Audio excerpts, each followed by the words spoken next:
भृगुनंदी नाड़ी, जैसे कि मैंने आप लोगों को एक्सप्लेन किया है कि भृगुनंदी नाड़ी जो है ये अपने आप में बहुत ही अद्भुत शाखा है ज्योतिष शास्त्र। बहुत लंबा चढ़ा चौड़ा बड़ा कैलकुलेशन करने की हम लोगों को कोई जरूरत नहीं। सिर्फ लगन कुंडली और कुछ केसेस में नवांश कुंडली को देखकर हम लोग सीधा प्रेडिक्शन करते हैं। तो इसका एक उदाहरण मैं आपको सिंपल सा देने की कोशिश करूंगा कि ज्योतिष शास्त्र या दुनिया का कोई भी शास्त्र अगर यदि आप पढ़ते हैं, ठीक है, तो उसका पढ़ने का क्या तरीका होता है, शास्त्र कैसे पढ़े। तो देखिए इसके लिए एक छोटा सा उदाहरण देता हूँ और फिर सीधा एग्जाम्पल पे जाएंगे कि समझ लीजिए आपको पिज्जा खाना। आप लोगों को यदि पिज्जा खाना है तो आप क्या करोगे, आपके घर के आसपास में जो भी आपके पास शॉप होगा पिज्जा का, वहां पे आप फोन करोगे और पूछोगे कि कोई विशिष्ट प्रकार का पिज्जा जो आपको खाना है वो अवेलेबल है। तो आपने उनको फोन करके क्या पूछा कि पिज्जा है क्या जो हमको खाना है। आप तो बहुत सारे बनाते होंगे लेकिन जो मुझे खाना है, और पिज्जा खाना ये हमारे लाइफ का एक इवेंट। इवेंट कई प्रकार के होते हैं, राइट। हमारे जो इवेंट होते हैं वो कई प्रकार के होते हैं। तो क्या जो पिज्जा हमें खाना है वो आपके पास अवेलेबल है। सामने वाला व्यक्ति कहेगा सर हाँ, हमारे पास वो पिज्जा अवेलेबल है। तो पिज्जा यदि अवेलेबल है तो हमने अभी क्या चेक किया, हमने प्रॉमिस वचन को चेक किया कि जो चीज हमें खाना है क्या वो अवेलेबल है। फिर दूसरा प्रश्न हम पूछेंगे इसको बनने को कितना समय लगेगा। तो सामने वाला व्यक्ति कहेगा साहब इसको बनने को 30 मिनट लगेगा। इसे कहते हैं एग्जीक्यूशन ऑफ प्रॉमिस। ठीक है। फिर आप पूछोगे इसको डिलीवरी को कितना समय लगेगा। तो सामने वाला व्यक्ति कहेगा कि साहब इसको डिलीवरी को 20 मिनट लगेगा। तो टोटल कितने हो गए, 50 मिनट। आपने कहा ठीक है, हम पैसे पे कर देते हैं, आप हमारे घर पे डिलीवरी कर दो। तो डिलीवरी ऑफ प्रॉमिस। तो ये सब होने के बाद क्या पिज्जा आपके पेट में गया। पिज्जा आपके पेट में नहीं गया। पिज्जा जो है वो आपके पेट में नहीं गया। आपने पैसे दे दिया, आप इंतजार कर रहे हो बस अब पिज्जा आ जाए तो फिर लाइफ में मजा आ जाए। 50 मिनट के दौरान आपके घर पे आपके कोई मित्र अपने परिवार के साथ आ गए। उनको नहीं पता कि आपने पिज्जा ऑर्डर किया और आप बातें कर रहे हैं उनसे, उतने देर में पिज्जा आ गया। डोरबेल बजी और पिज्जा आया। बच्चों उनके बच्चों ने देखा भाई पिज्जा आ गया और वो टूट पड़े उसके ऊपर, उन्होंने खा लिया। तो आपके पास प्रॉमिस था, एग्जीक्यूशन भी हुआ, उसकी डिलीवरी भी हो गई घर पे। पर क्या पिज्जा आपके पेट में गया, नहीं गया। इसको कहते हैं एक्सेप्शन टू द प्रॉमिस। अब ज्योतिष शास्त्र पढ़िए या दुनिया का कोई भी शास्त्र पढ़िए वो इसी तत्वों के आधार पर पढ़ाया जाता है और पढ़ा जाता है। शादी का सबसे पहले अगर कोई कुंडली आती है, कोई व्यक्ति आपको पूछता है मेरी शादी कब होगी, तो आपको देखना यह है कि भाई शादी नाम की घटना क्या इस व्यक्ति के जीवन में है, क्या प्रॉमिस है। अगर प्रॉमिस है तो फिर देखो आप एग्जीक्यूशन मोड, तो आपको ड्यूरेशन पता चलेगी भाई ये 1-2 सालों के दौरान शादी हो सकती है।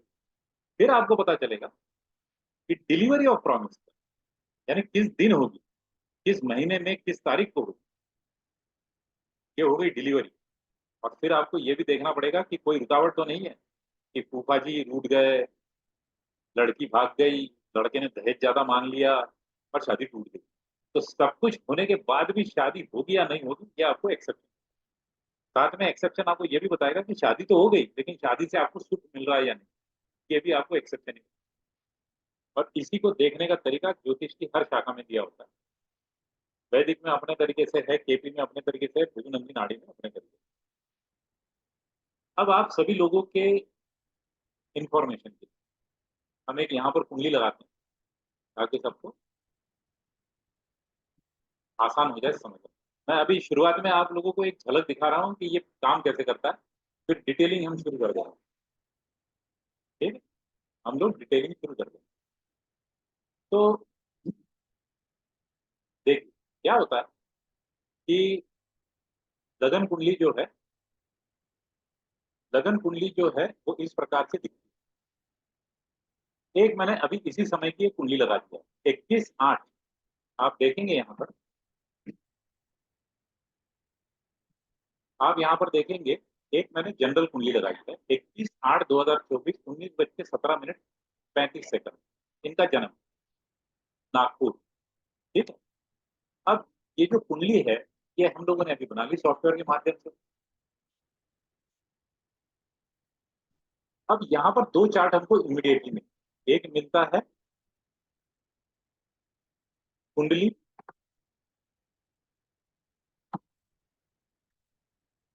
एक है लगन चार्ट जिसको कहते हैं मुख्य कुंडली या D1 डिविजनल चार्ट वन, और दूसरा है निर्याण भाव चलित। ये सारी चीजें मैं आप लोगों को एक्सप्लेन करने वाला हूँ, चिंत रहिएगा। अभी मैं सिर्फ आप लोगों को कुछ चीज डेमो दिखा रहा हूँ कि ये क्या होगा, समझ लीजिए, समझ लीजिए कि ये लगन कुंडली इस व्यक्ति की है, ये बच्चा अभी पैदा हुआ और हमको निकालना है कि इसकी शादी कब होगी।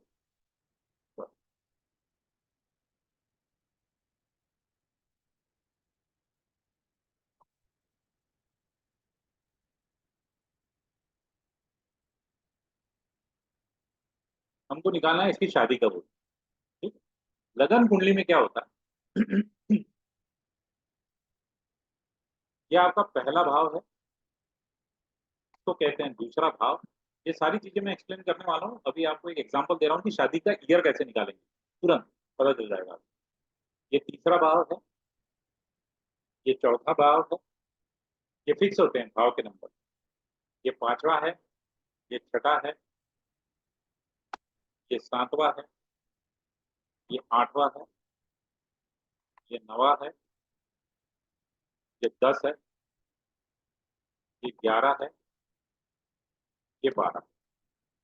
ये 12 भाव हो। ठीक है, इसमें आपको यदि याद रखना है तो आप सिर्फ इतना याद रखिए तो भी काम हो जाएगा कि ये पहला भाव है, ये चौथा भाव है, ये सातवां है, और ये 10वां है।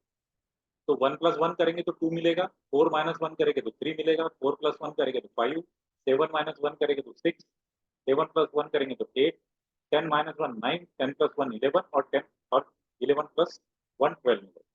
तो सिर्फ 1 4 7 10 डायमंड जो बन रहा है, जो हमारा इसका इसका बन रहा है, अगर आप उतना भी याद रखेंगे तो भी आपके लिए सफिशियंट है। ठीक है, और ये सारी चीजें मैं आपको बताने वाला हूँ।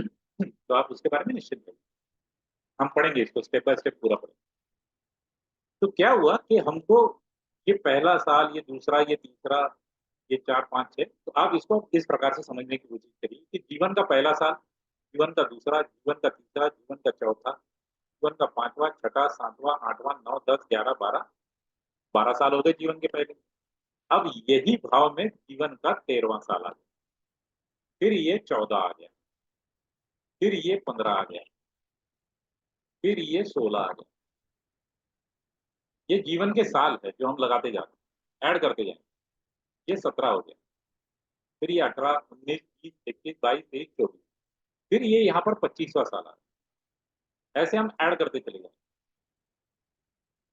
ठीक, ये 26वां साल हो गया, ये 27वां हो गया। अब इसको काउंट करना आसान हो गया, हमको पता है हर भाव में एक साल जीवन का मिल रहा है। ठीक है, अब इसी को यदि आप शुक्र से गिनेंगे, क्योंकि अगर ये लड़के की कुंडली है तो लड़के की कुंडली में पत्नी जो होती है वो शुक्र होती है, और लड़की के कुंडली में पति जो होता है वो मंगल होता है। तो आप शुक्र से गिनेंगे, पहला साल शुक्र जहां बैठा है वहां, तो शुक्र का मतलब है वीनस, VEN जो लिखा हुआ है, ये है शुक्र। समझ लीजिए थोड़ी देर के लिए कि ये लड़के की कुंडली, तो हमने ये शुक्र यहाँ पर मार्क कर दिया। अब इसके जीवन का पहला साल यहीं से काउंट करेंगे, क्योंकि हम शादी की बात कर रहे हैं। ये पहला साल हो गया, ये दूसरा हो गया, ये तीसरा हो गया, फिर ये चौथा हो गया। अब शुक्र से काउंट करेंगे, हम लगन से नहीं काउंट करेंगे। ठीक है, पांचवा हो गया, छठा हो गया, ये सातवां साल हो गया, ये आठवां हो गया, ये नवा हो गया, ये 10, ये 11, ये 12। ठीक है, शुक्र के पीछे 12वां। तो शुक्र जहां बैठा है, और लगन और सातवां भाव, ये लगन बोले तो पहला भाव, और ये उसके सामने वाला सातवां भाव, ये सारी चीजें मैं काउंट कैसे करते हैं वगैरह ये बताऊंगा। इसी दौरान उस व्यक्ति की शादी होगी। तो ये पहला साल हो गया, फिर ये 13वां साल हो गया, 13 में फिर से 12 ऐड करेंगे तो ये 25वां साल हो गया, 25 में फिर से 12 ऐड करेंगे तो 37वां हो गया। तो 37 साल तक तो कोई शादी के लिए रुकता नहीं। करेक्ट। और लगन में तो 7वां साल है, 7 और 12 कितने हुए, 19, 19 और 12 31। अब आप यहाँ पे सीधा बता दो कि लड़के की शादी एक तो 25वें साल में होगी या 31 में होगी, और 31 में नहीं हुई तो सीधा 37। आपके आंखों के सामने उसका ईयर निकल के आ जाएगा। Execution of promise. डिलीवरी कब होगी वो मैं आप लोगों को पढ़ाऊंगा कि डिलीवरी कैसे होगी। पर यहाँ पे हमको क्या पता चल गया, यहाँ पे हमको पता चल गया कि सिर्फ शुक्र को देखने से, लगन कुंडली में सिर्फ शुक्र को देखने, सिर्फ देखने भर से हम ईयर बता देंगे कि इसकी किस उम्र में शादी होगी। अब शादी क्या है, ज्योतिष शास्त्र में हर चीज का योग होता है। विवाह योग, संतान योग, वाहन योग, गृह योग, व्यवसाय का योग, नौकरी का योग, अ, विदेश जाने का योग। ठीक है। वैसे ही आरोग्य के हिसाब से योग, सब चीज के योग होते हैं। तो यहाँ पे देखिए इनका पहला योग बन रहा है उम्र के 25वें साल में, और दूसरा बन रहा है 31वें साल में। अब 19 साल में भी बन रहा है, लेकिन अब यहाँ पे हम थोड़ा कॉमन सेंस लगाएंगे कि भाई 19 साल में तो कोई शादी नहीं करता, आज की तारीख में तो कोई भी नहीं करता, बहुत ही रेयर पॉसिबिलिटी है। लेकिन 25 में कर सकते हैं, कुछ कम्युनिटीज है जहां पर 25 में होता है। तो यहाँ पर ये लड़के की कुंडली है, इसलिए हमने शुक्र को पकड़ के किया। अब यदि अगर ये लड़की की कुंडली है, तो जो यहाँ पर मंगल बैठा हुआ है, मंगल हो गया पहला साल, क्योंकि पति आगे मिल रहा है ना, लड़की को यहाँ पे पत्नी मिल रही है। तो मंगल पहला साल हो गया, फिर ये दूसरा साल हो गया, तीसरा साल हो गया, चौथा हो गया, करेक्ट। ये पांचवा हो गया, ये छठा हो गया, ये सातवां हो गया, ये आठवां हो गया, ये नवा साल हो गया, ये 10वां, ये 11वां साल, और ये 12वां। ठीक है। तो मंगल जहां बैठा है, और लगन और सप्तम भाव, इनको मार्क कर लेंगे। कैसे मार्क करेंगे, चलिए मैं मार्क कर लेता हूँ। जहां मंगल बैठा है उसको मार्क कर लिया, जहां पहला भाव है उसको मार्क कर लिया, जो सप्तम भाव है उसको मार्क कर लिया। ठीक है। तो इन्हीं वर्षों में शादी होगी, ये लड़की की कुंडली। तो एक हो गई, एक के बाद में 13 हो गया, 13 के बाद में 25 हो गया। ठीक है। अब यहाँ पर 4 आया, तो 4 और 12 कितना हुआ, 16, 16 और 12 28, और यहाँ पे 10 है, तो 10 और 12 22 हो गया, और 22 और 12 34 हो गया। तो ये जो ईयर है हम लोगों को आए हुए, देखिए 25 साल की उम्र में, या 28 साल की उम्र में, या 22 साल की उम्र में, या सीधा 34 साल की उम्र में लड़की की शादी होगी। It is as simple as it is. Definitely उन्हीं समय में शादी होगी। पर ये इसका प्रॉमिस देखने का एक तरीका है। ऐसे और 3 तरीके हैं जिसका हम लोगों को कन्वर्जेंस, यानी हम लोगों को चारों चीजें लगा के फिर निकालना पड़ता है। ये उसकी पहली स्टेप।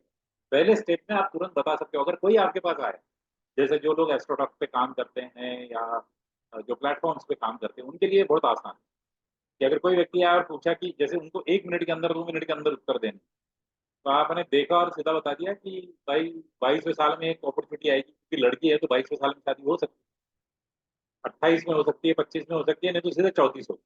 तो अगर कोई व्यक्ति 25 के बाद आ रहा है, तो आप बोलो उनको कि 28 में एक अपॉर्चुनिटी आने वाली है, अगर वो छोड़ दोगे तो सीधा 34 में जाए।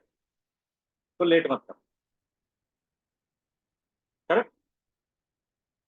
तो भृगुनंदी नाड़ी ने जो मुझे सरप्राइज किया, वो इसीलिए किया है कि इनके ये सारे सूत्र बड़े सटीक और बहुत ही इजी टू कैलकुलेट। आप देखेंगे बिना कोई कैलकुलेशन, बिना कोई कॉम्प्लेक्सिटी के, वो सीधा आपको वो टाइम निकाल के दे देता है। हाँ, इसमें भी एक्सेप्शन हो सकता है। एक्सेप्शन का मतलब ये है कि कोई बच्चे ने पिज्जा खा लिया, वो एक्सेप्शन देखने का अपना तरीका होता है, लेकिन आपको प्रॉमिस तुरंत निकल के आ जाएगा, एग्जीक्यूशन भी पता चलता है। तो प्रॉमिस देखने का तरीका, एग्जीक्यूशन बहुत इजीली आ जाता है, एक्सेप्शन में थोड़ा टाइम लगता है। ठीक है। एक्सेप्शन में अपने हर चीज के सूत्र लगाने पड़ेंगे। तो ये है भृगुनंदी नाड़ी का पावर। और भृगुनंदी नाड़ी को मैं लगभग पिछले 7 या 8 सालों से पढ़ने की कोशिश कर रहा था। मैंने इनकी किताबें कई बार पढ़ी, आरती राव साहब की पढ़ी, बाकी भी जो उनके जो शिष्य है उनकी भी बहुत सारी किताबें मैंने पढ़ी। और मजे की बात ये आ गई कि कमेंट्रीज तो अवेलेबल है, ऐसा नहीं है कि कमेंट्रीज अवेलेबल नहीं है, और बहुत अच्छी अच्छी किताबें हैं। लेकिन लेकिन मुझे जो चाहिए था, जो मैं देख रहा था, वो मुझे मिल ही नहीं रहा था कि भाई आप सटीकता से आप अगर लिख रहे हैं तो उसका एक्सप्लेनेशन भी मुझे, वो एक्सप्लेनेशन नहीं दे रहा था। दो चीजें हो सकती है कि लोग एक तो बताना नहीं चाहते होंगे या फिर उनको पूरे तरीके से पता नहीं होगा, क्योंकि जो सूत्र किताबें में दिए गए हैं उन सूत्रों के माध्यम से मैं प्रेडिक्शन नहीं कर पा रहा। तो मैंने कई सारी कोर्सेज लगाई। ठीक।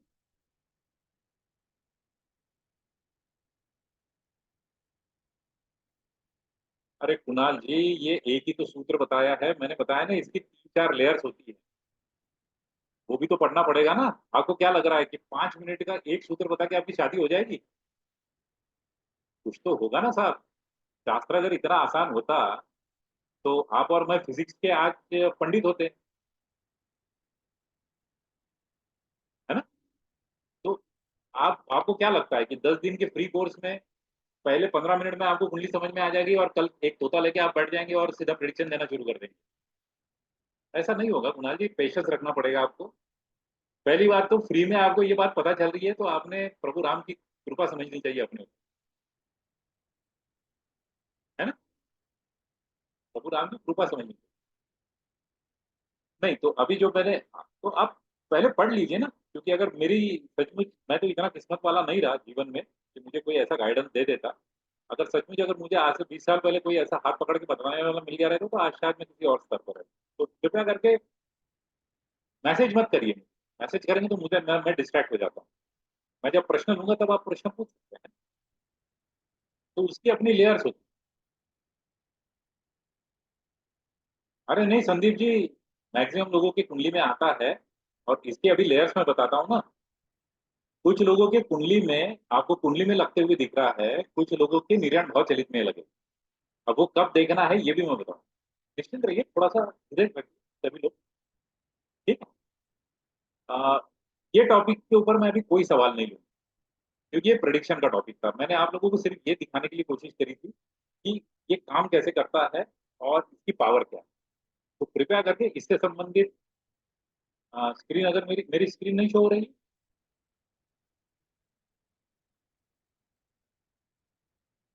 मेरी स्क्रीन नहीं शो हो रही है, हो रही है? किसी का मैसेज था कि मेरी स्क्रीन नहीं दिखी।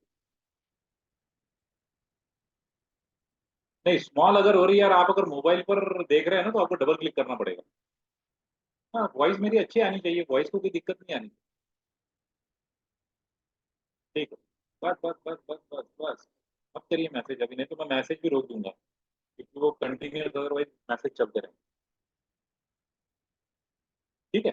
तो अभी हम ये पूरा के पूरा सीक्वेंस पढ़ेंगे कि अ, और कई बार क्या होता है कि अगर कुंडली आपकी संधि लगन पर है, यानी 27 से लेके 3 डिग्री के बीच में, तो हो सकता है कि आपका बर्थ अगली वाली राशि में हुआ रहेगा।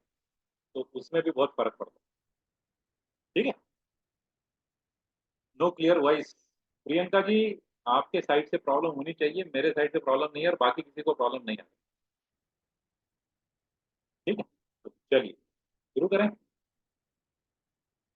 ओके। आप लोगों के जो क्वेश्चंस है, अगर ये शादी वाले टॉपिक से लेके हैं तो आप कृपया करके हैंड डाउन कर लीजिए। ये टॉपिक पे मैं अभी कोई सवाल दूंगा नहीं आपको, क्योंकि ये कैलकुलेशन आपको बहुत अट्रैक्ट करेंगे और आप तुरंत देखना चाहेंगे कि अपनी कुंडली में क्या हो रहा है। कृपया करके रुकिए। उसके बारे में सवाल है तो हैंड डाउन कर लीजिए, मैं उसका अभी कोई उत्तर नहीं दूंगा, क्योंकि ये टॉपिक अभी घूम के आएगा हमारे पास। जब हम इसका फाउंडेशन पूरा पढ़ लेंगे उसके बाद आएगा, तो आप ये डाउन कर लीजिए। और कृपया करके शुरुआती 2 4 5 10 5 7 दिनों तक अपने कुंडली पे कोई चीज अप्लाई करने की कोशिश ना करें। ये फ्री कोर्स है, ये कोई पेड कंप्लीट कोर्स नहीं है कि आपने 10 दिन का कोर्स कर लिया और तुरंत प्रेडिक्शन देनी शुरू कर दी। ऐसा नहीं होगा। ठीक है ना? तो पहले सिर्फ पढ़िए, यानी ऑब्जेक्टिव ये रखिए कि आपको पढ़ना है। चलो, तो पढ़ना शुरू। बहुत, ये हमारी कुंडली। अभी देखिए क्या होता है, जब भी हम ज्योतिष शास्त्र की या किसी भी शास्त्र की बात करते हैं, ठीक है? हम ज्योतिष शास्त्र या किसी भी शास्त्र की बात करते हैं, किसी, तो इसको पढ़ा कैसे जाता है, शास्त्र को कैसा पढ़ना चाहिए। जैसे उदाहरण के तौर पे हम गणित लेते हैं, है ना? तो गणित एक शास्त्र ही है। भौतिक शास्त्र है, रसायन शास्त्र है, वैद्यकीय शास्त्र है, ये सारे शास्त्र हो। तो इन शास्त्र को कैसे पढ़ना चाहिए, ये बड़ा इंपॉर्टेंट है, राइट? कि शास्त्र को पढ़ा कैसे, क्योंकि अगर आप शास्त्र को पढ़ रहे हैं तो उसकी कुछ प्रोसीजर होनी चाहिए। ऐसा तो नहीं कि कोई भी किताब उठा ली और आपने पढ़ना शुरू कर दिया। तो गणित में क्या होता है, गणित में प्लस होता है, फिर माइनस होता है, फिर परसेंटेज होता है, फिर डिवीजन होता है, मल्टीप्लिकेशन होता है, स्क्वायर होता है, स्क्वायर रूट नाम से होता है, इक्वल टू साइन होता है, और ब्रैकेट होता है। तो क्या सिर्फ इतना घर कहने से ये क्या सूत्र बन गया? ये सूत्र नहीं बन रहा। करेक्ट?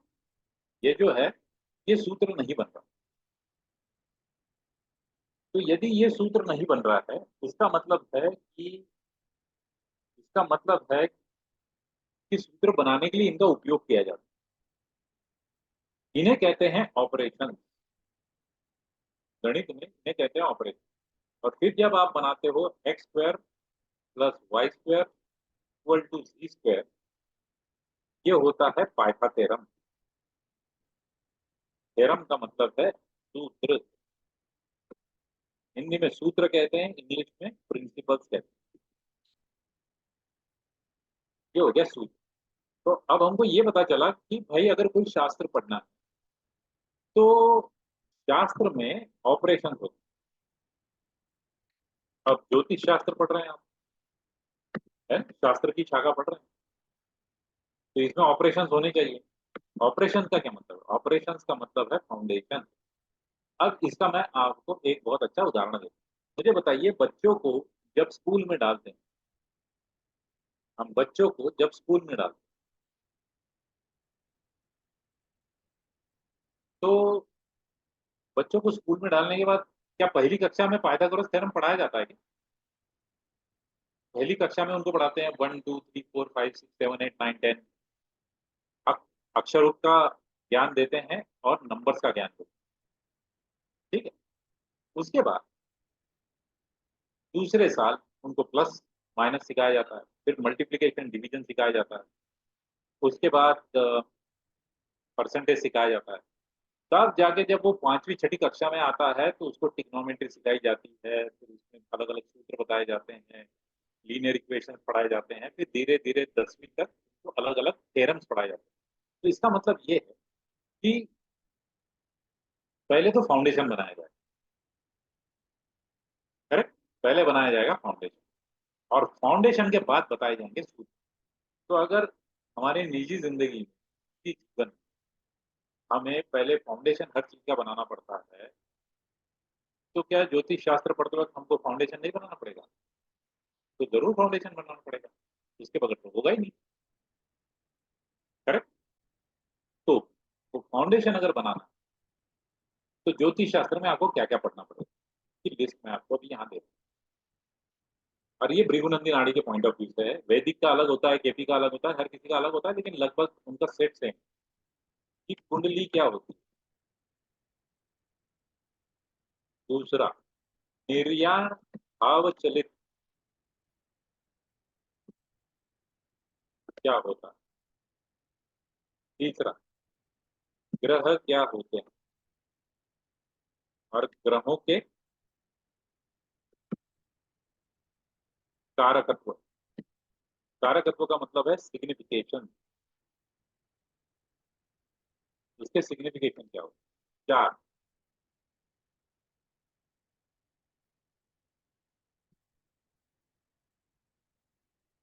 भाव के कारकत्व क्या है। पांच, कुंडली कब उपयोग में लाना है। और निर्याण भाव चलित, अब एनबीसी लिखूंगा मैं इसके लिए, निर्याण भव चलित कब उपयोग में लाना है। सात, ग्रह के जीवन चक्र क्या होता है।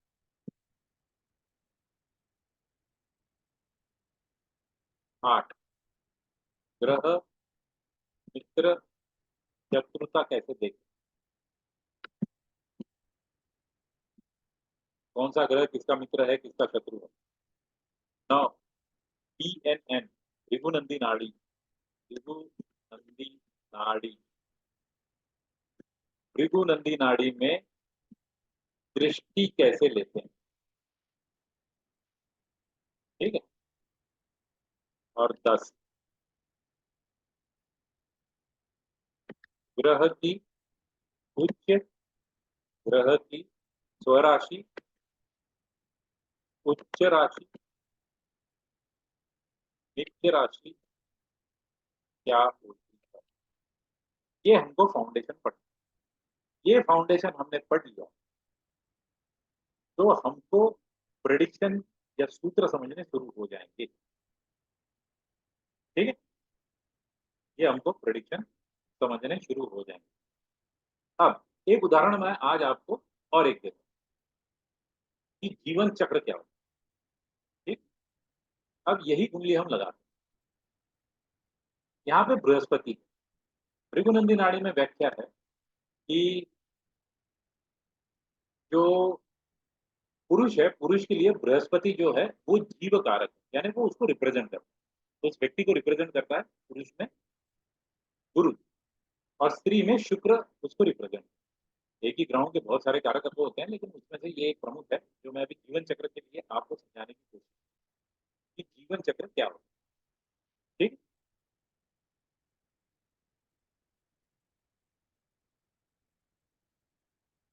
तो अब फिर से बृहस्पति को भी हम ऐसे ही करेंगे कि भाई ये जो बृहस्पति है इसको हम एक एक साल देखेंगे। बृहस्पति का पहला साल, फिर बृहस्पति का दूसरा साल, बृहस्पति तीसरे साल में यहाँ पर आ गया, इसको कहते हैं जीवन चक्र। अब ये बृहस्पति चलता चला जा रहा है, ये चौथे साल में आ गया, यहाँ पर वो पांचवें साल में आ गया, यहाँ पे वो छठे साल में आ गया, यहाँ पर वो सातवें साल में आ गया, यहाँ पर वो आठवें साल में आ गया, यहाँ पर वो नौवें साल में आ गया, यहाँ पर वो 10वें में आ गया, यहाँ पे वो 11वें में आ गया, यहाँ पे वो 12वें में आ गया, तो यहाँ पे वो 12वें में, यहाँ पर वो 11वें में आया था, यहाँ पे वो 12वें, ठीक है। अब यहाँ पर जब वो आया वो फिर से 13वां साल हो गया। अब ये बाकी के सारे ग्रह वही है, अब ये बृहस्पति घूमता जा, ठीक है। अब ये बृहस्पति क्या है, जीव है, ये जीवन में अलग अलग ग्रहों को अनुभव करेगा, ठीक है। अब हम कहेंगे ये बृहस्पति जब पांचवें साल में आया तो केतु के पास आया, तो पांचवें साल में केतु के पास आया, और क्योंकि ये आठवें स्थान में बैठा हुआ है तो भाई इनका कुछ एक्सीडेंट हो गया रहेगा पांचवें साल में, क्योंकि जीव ने केतु को जाके मिल लिया। केतु एक्सीडेंट है, मंगल एक्सीडेंट है, तो हो सकता है केतु सर्जरी भी है, आठवां भाव भी सर्जरी है, तो इनका डेफिनेटली कोई सर्जरी भी होना चाहिए अगर ये यहाँ पर आया। लेकिन ये बहुत ही हायर लेवल का एनालिसिस, इसकी लेयर्स होती है, जैसे मैंने बताया कि 4 लेयर्स होती है, वो देखेंगे हम आने वाले समय। मैं आपको जीवन चक्र बता रहा हूँ क्या हो। अब छठे में कुछ नहीं है, सातवें में नहीं है, आठवें में नहीं है, अब कुछ नहीं है का मतलब क्या हुआ। कुछ नहीं है का मतलब है कि वहां पे जो राशि बैठी है उस राशि के स्वामी से उसकी उसका मिलन हो, वहां पे भी कुछ नहीं हुआ। सातवें में नहीं, आठवें में नहीं, 10वें में शनि है, वो काम का कारक है। तो क्या 10 साल का बच्चा नौकरी कर सकता है? 10 साल का बच्चा नौकरी नहीं कर सकता, लेकिन जब ये घूम के फिर से वापस आएगा तो ये 22वां साल है। तो बृहस्पति जब 22वें साल में आएगा तो शनि को मिल रहा है, हम बोलेंगे 22वें साल में आपको नौकरी मिल गई हो। क्विक प्रेडिक्शन, 22वें साल में आपको नौकरी मिल गई हो या नौकरी के योग बन गए हो। आपने ली नहीं ली वो बात अलग है, पर आपको नौकरी का योग पक्का बन गया। अब यदि तो ये शनि शुभ है तो तुरंत आपको जॉब दे देगा, अगर ये अशुभ है तो ये नहीं देगा। अब वो शुभता अशुभता कैसे निकालने हो हम आने वाले सेक्शन में देखेंगे, लेकिन जॉब के योग ये पक्के बनाए। अब ये जब बृहस्पति, ये जो बृहस्पति घूम के आएगा तो ये यहाँ पर आ रहा है 4, तो 24 और 4 28, ये अपने को पत्नी से मिल गया। ये सेकंड लेयर है इसकी। पहले केस में जो था वो अलग, अब ये अलग, तो ये यहाँ पर गुरु जो आया ये आके अपने पत्नी को मिल गया। सूर्य संतान है, तो 28-29 साल में इनको संतान प्राप्ति के लिए होगा, ठीक है। तो जैसे जैसे बृहस्पति अपने जीवन क्रम में बढ़ता चला जाएगा वैसे वैसे वो घटना देता चला जाएगा। लेकिन हाँ, जैसा बृहस्पति घूमेगा वैसे सारे ग्रह घूमेंगे, अकेला बृहस्पति नहीं घूमता है। वो भी घूमते रहेंगे। अब उनके चाल कहाँ-कहाँ पर किस-किस के साथ उसका मिलान होता है, उसके हिसाब से इवेंट बदलते जाते हैं। इवेंट की जो इंटेंसिटी होती है वो कम-ज़्यादा होती है। और यही खेल है भृगु-नंदी नाड़ी का। भृगु-नंदी नाड़ी में सारे ग्रहों के चाल हमको देखनी पड़ती है और इसलिए सिर्फ़ लगन कुंडली भर से ही आप प्रेडिक्शन दे सकते हो। लगन कुंडली और नवांश और निर्यान भावचलित। निर्यान भावचलित कब यूज़ करना है ये मैं आपको बताऊँगा। तो सिर्फ़ इनकी जो चाल है, इस चाल को अंग्रेज़ी में कहते हैं प्रोग्रेशन। वैदिक ज्योतिष में इसको देखने का जो तरीका है, उसको कहते हैं विंशोत्तरी दशा, ये यहाँ पे दिखाई गई है। ये भी मैं आप लोगों को एक्सप्लेन करूँगा, निश्चिंत रहिएगा। वैदिक में देखने का तरीका अलग है, भृगु नाड़ी में इसको प्रोग्रेशन से देखा जाता है और इसलिए सिर्फ लगन कुंडली भर मात्र ही अपने लिए सफिशिएंट है। इसलिए हम बोलते हैं ना कि कोई ज्योतिषी है उन्होंने सिर्फ ऐसी कुंडली देख के बताना शुरू कर दिया। वो जो बताना शुरू कर दिया बोलते हैं, वो सारे के सारे भृगु नाड़ी या नंदी नाड़ी का उपयोग कर रहे हैं। ठीक है? बढ़िया। अ, अभी क्वेश्चंस लेते हैं, आप हैंड रेज़ करिए और मुझसे आप क्वेश्चन।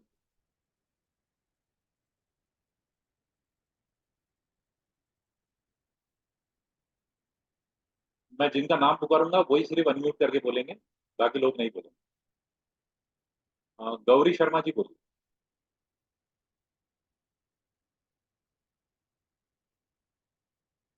हेलो, गौरी शर्मा जी बोलिए। अनम्यूट करें और बोलें।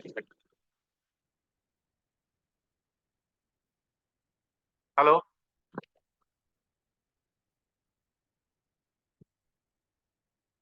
मैंने माइक्रोफ़ोन ऑफ कर दिया है, जिनका नाम मैं पुकारूँगा वही करेंगे। हरिराम जी अनम्यूट करें और बोलें।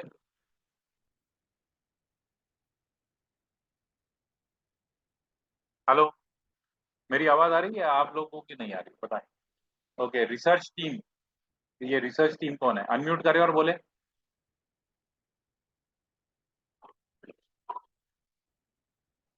हेलो,